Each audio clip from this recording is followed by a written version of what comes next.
The Juice Box Bully.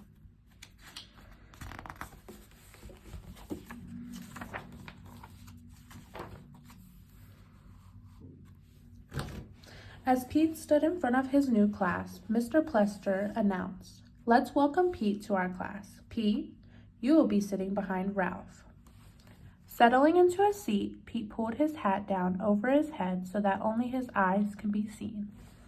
Turning around, Ralph warned him, "They don't allow hats in class here." "You're not my mother," snarled Pete. After giving an assignment, Mr. Pletzer walked around the class and quietly asked Pete to remove his hat.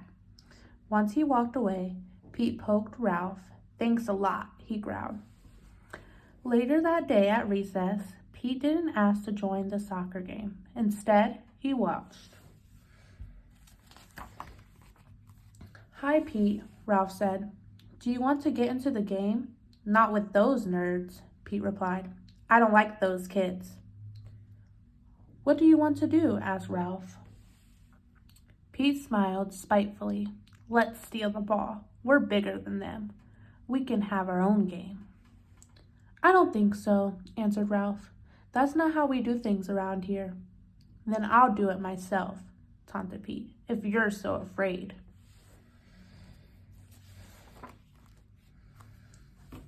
Pete ran over to the field and yelled, "Pass it to me." When David passed the soccer ball, Pete grabbed it and ran off the field.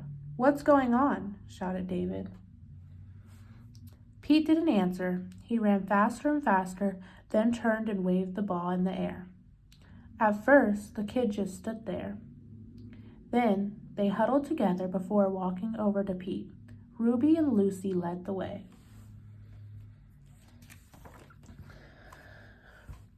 "I know you're new around here, but what are you doing?" asked Ruby. "I'm playing with the soccer ball," Pete snapped. "Think you're going to take it away from me?" Ruby didn't argue, nor did she threaten Pete. Instead, she softly but firmly explained, "It's your first day here, so there's no way you could know this. In Mr. Pletzer's class, we made a promise. We promised to take care of ourselves, each other, and our classroom, and to solve problems peacefully. We promised that in this class, no one would stand by and accept bad behavior. When someone acts hurtfully, we all speak up. We want you to be a member of the class and to make the same promise." Dumb rules, dumb promises. Throwing the ball to the ground, Pete walked away. The next day, Pete ate alone. When he finished lunch, the kids raced out of the lunchroom while Pete trailed behind. Ruby ran up to Pete and asked, "Do you want to play soccer today?" "I don't play with nerds." "Okie dokie," Ruby replied. "Hey, Ruby," Pete called after her. Ruby stopped and turned. "Nice shirt," Pete complimented, then squirted his juice box right at her. "You are so mean," she shrieked at him.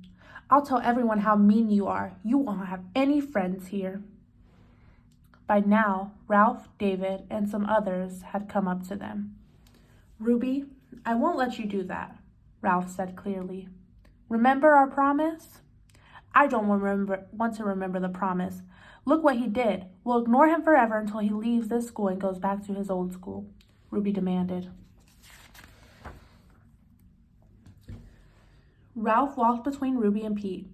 "We're not going to do this, Ruby. I know you're angry. You can tell Mr. Plester if you want, but we're not going to let you treat Pete like this.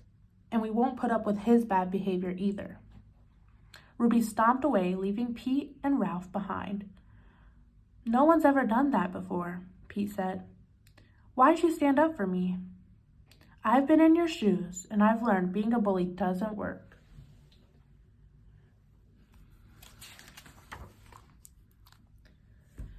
"And I'm not a bystander," Ralph said. "I don't stand by and let mean things happen. Besides, Ruby is my friend, and you shouldn't have ruined her shirt."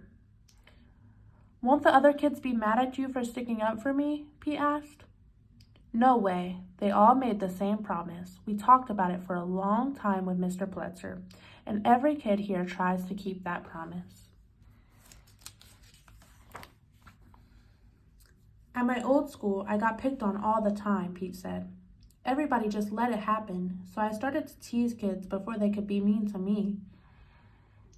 Ralph replied, "We decided that when somebody tries to be a bully, no one will stand by and let it happen. We speak up or ask for help from an adult, but we won't be bystanders to bad behavior." The bell rang, and it was time to go back to class. "They hate me. They'll never let me play with them," Pete said. But before Ralph could answer, David, Lucy, and Ruby came forward towards them. "I'm sorry about what I said," Ruby apologized. "I can't believe I forgot the reason why we made the promise. If we can remember to stand up for each other, school is a lot more fun."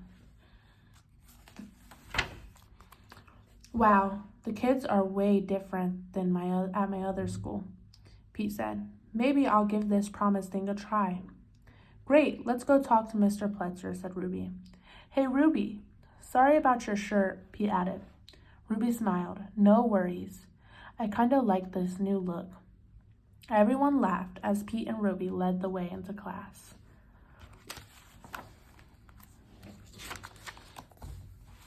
The end.